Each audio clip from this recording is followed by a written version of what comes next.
আসসালামু আলাইকুম ওয়া রাহমাতুল্লাহি ওয়া বারাকাতুহু। আসলে গ্রামে আছি তো একটু কিছু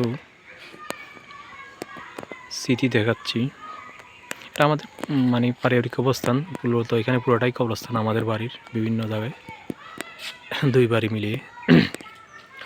আমাদের বড় মেজি ভাই, ছোট মেজি বাড়ি, রহমালি মেজি ভাই যেটা বলে। তো সর্বশেষ যে কবরস্থানগুলো হচ্ছে আমার কাকা, আমার শফিক কাকা, ওটা হচ্ছে আমার জেঠার কবরস্থান। মানে আমার বাপসাদের স্লট চলে গেছে। এর আগে আমাদের দাদারা ছিল, আমার দুই দাদা এখানে শায়িত আছে।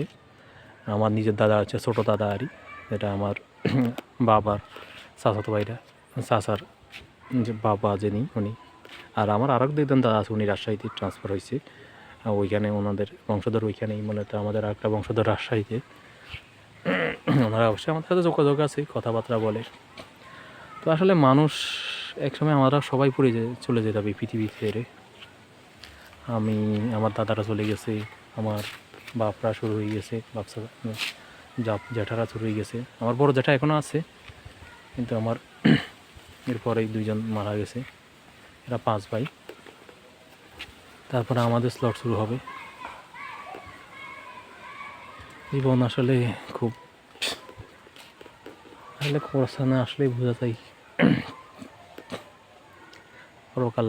রাসূল ইসলাম একটা হাদিস ছিল আছে যে বেশি কবরস্থান জিয়ারত কথা বলছে আর যদি একটা প্রথমেই এটা নিষেধ করা হয়েছে, পরবর্তীতে মৃত্যুর কথা স্মরণ করার পারস্পেক্টিভ এটা পরে হুকুম দেওয়া হয়েছিল।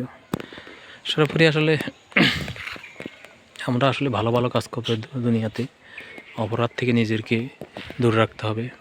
সবসময় মৃত্যুর জন্য নিজেকে প্রিপেয়ার থাকতে হবে। এতটুকুই আরই। সালাম আলাইকুম।